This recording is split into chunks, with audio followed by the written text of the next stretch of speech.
Hello and welcome again to the Writer Review. This is Eric Rutt Writer, and this week we're going to be taking a look back at the 2007 comedy drama titled The Bucket List.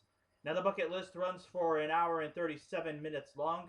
It is directed by Rob Reiner. It is produced by Rob Reiner, Craig Zadan, Neil Miran, Alan Griezmann, and the script was written by Justin Zakim. The score was done by Mark Scheiman, and the cinematography was done by John Schwartzman.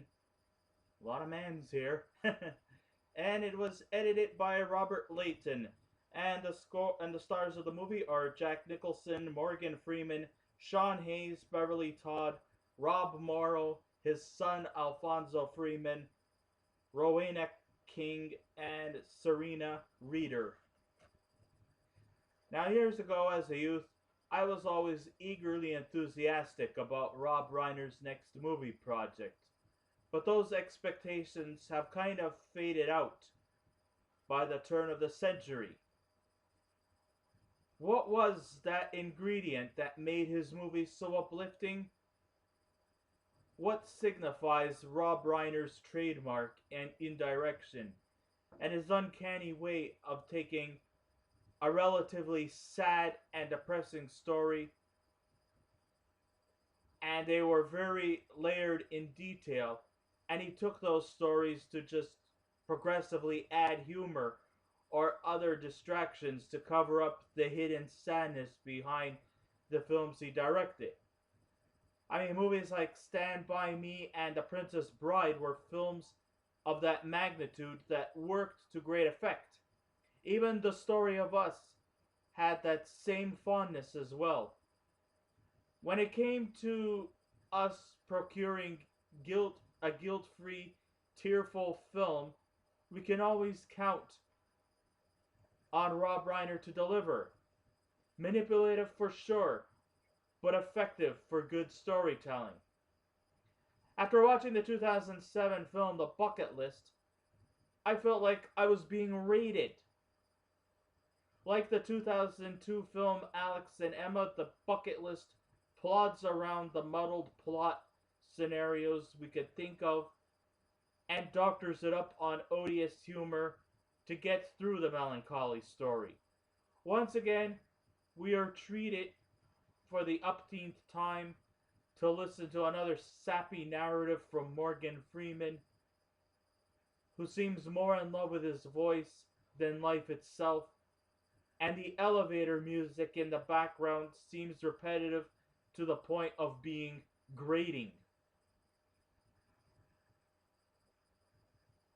Well, I know this may seem like a negative rant on my part, but at one time, Morgan Freeman knew how to doctor up a sad story and to turn it and to add some humor so that it isn't a full blown tearjerker. And I know he can do that. He did that in Stand By Me. That's the primary example of it's actually is a sad story when you think about the movie Stand By Me, because of the fact that these kids go out on an adventure only to realize, that they're coming on in age, and so, as they get older, they'll probably not see each other as much, and then probably once they reach adulthood, they may never see each other again.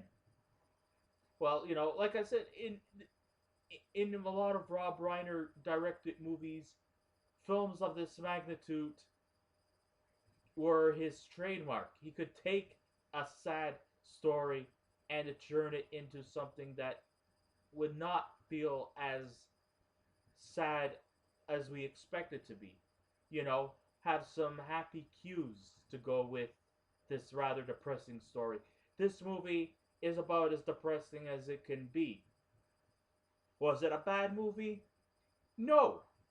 It's still a very good movie to watch, and that it's still very fun to enjoy, even though very painfully uncomfortable in a lot of scenes.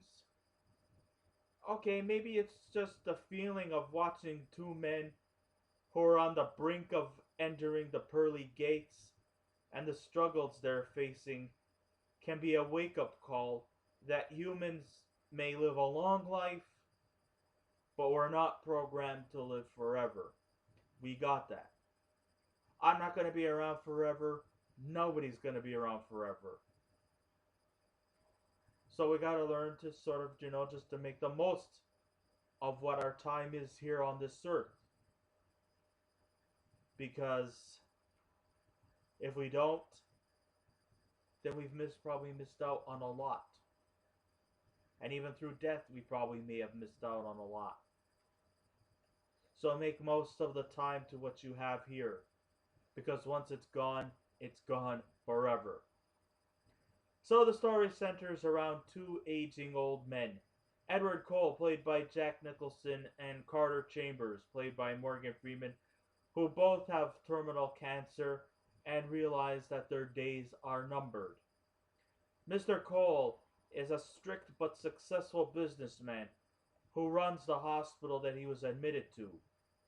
He's also a very dour, pretty negative guy, believe it or not. He's a shrewd man, and he believes that the hospital that he's running should be treated like a hospital and not a health spa, and whether you like it or not, two people must share the same room. No ifs, ands, or buts.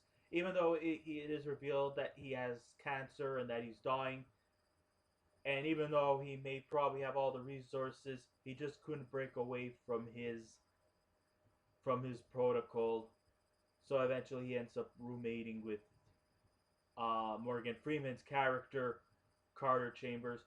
Cole also is kind of a bit of a playboy. He's been divorced 4 times. He doesn't really have too many friends because he's not exactly entirely a likable guy. And also his wives really don't want nothing to do with him, and his family doesn't want anything to do with him. The only family member that he might probably be able to come at least to terms to would be his estranged daughter, who he hasn't spoken to in many, many years. Meanwhile, when you go to the other side of the family, other side of the spectrum, we have Carter Chambers, played by Morgan Freeman. Now, Morgan Freeman has been married to the same person for the last 45 years. He has kids, he's got grandchildren all around him. He's a devoted family guy. He may not have the money that Edward Cole has. He's pretty much a working class mechanic. He's had the same job for many years. He's dedicated. And he comes across as being a rather down-to-earth individual, kind of a level-headed guy. So this is kind of like the definitive odd couple type of movie. And of course, like I said, when it's revealed that he has brain cancer, he is placed in the same room with another aging cancer-struck patient named Carter Chambers. Carter, of course, always had ambitions to become a history professor, and he seems to be somewhat quite knowledgeable in trivia. So if you invite Carter over for a game of Trivial Pursuit and you're expecting to win, well, think twice. It won't happen.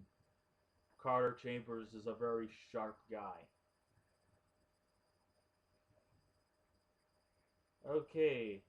When the doctors tell them they have only months to live, the geriatrics decide to embark on an adventure of doing certain things before they die. When Carter, as a playful thing, decides to start scribbling on a list of paper, which is a bucket list. And Edward eagerly goes along with the idea of fulfilling the written activities before their number comes up. Carter was only just doing this as a joke or just to pass the time, but Edward actually takes into deep scrutiny that, hey, why not? We're only given 6 more months to live. Let's live our lives for the next 6 months. Being that Edward can spread his money all around, it's possible. But is it logical? No. I mean, some of the things that they do, is something are activities that they really shouldn't be doing. I mean, sometimes you expect that dying people should be doing activities like skydiving or race carring. I don't think that is possible. I mean, and what about medications and stuff like that? In some ways, there's a lot of illogical stuff.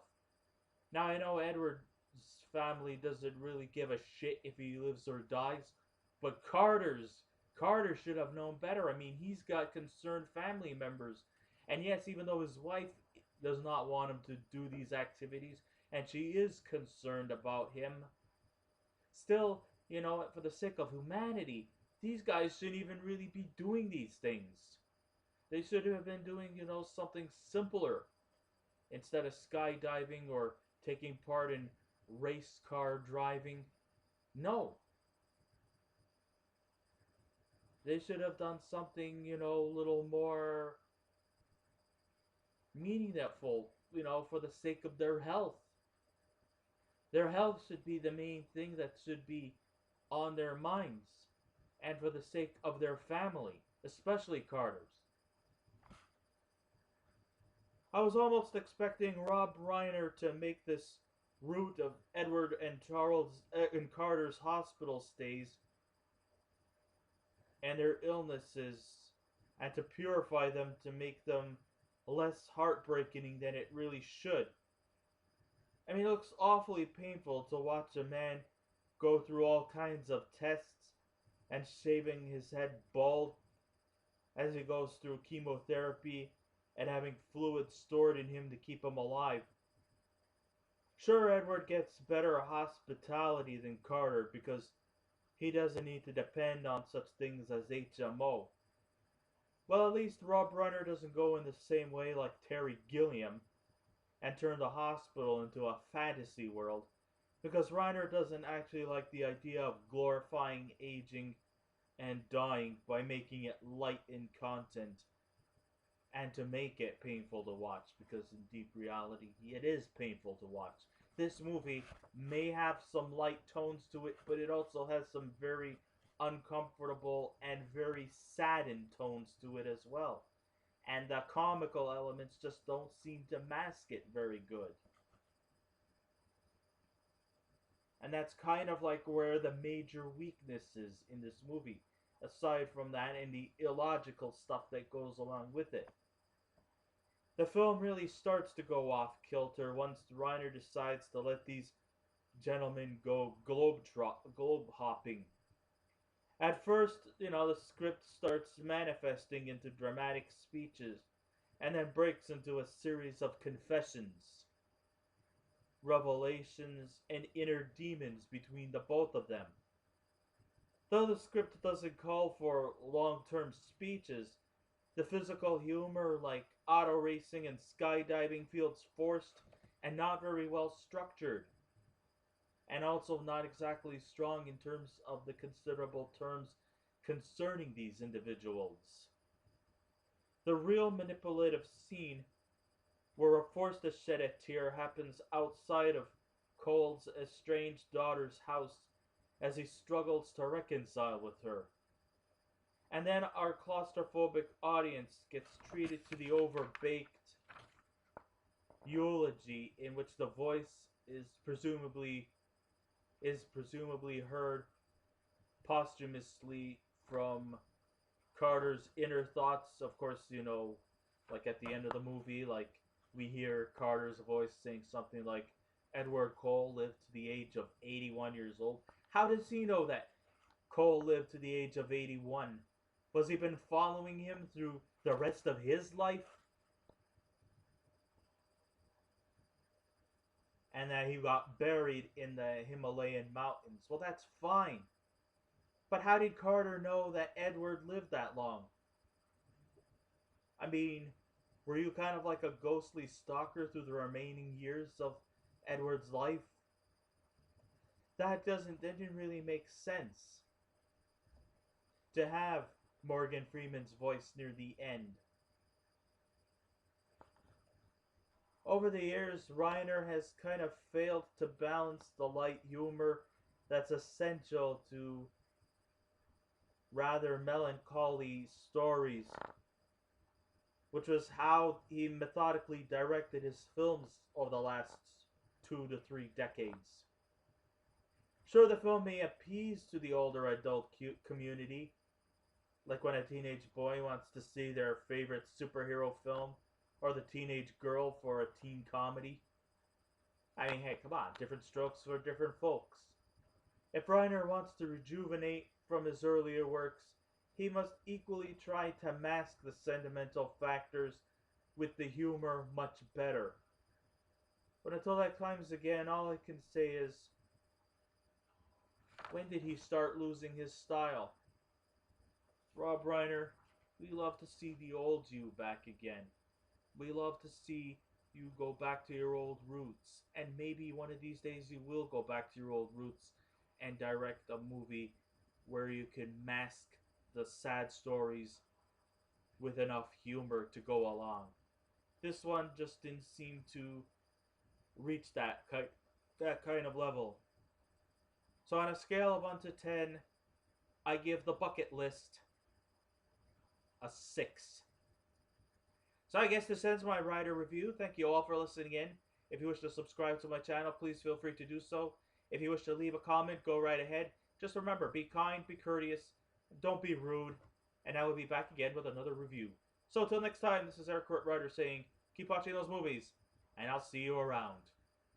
Goodbye.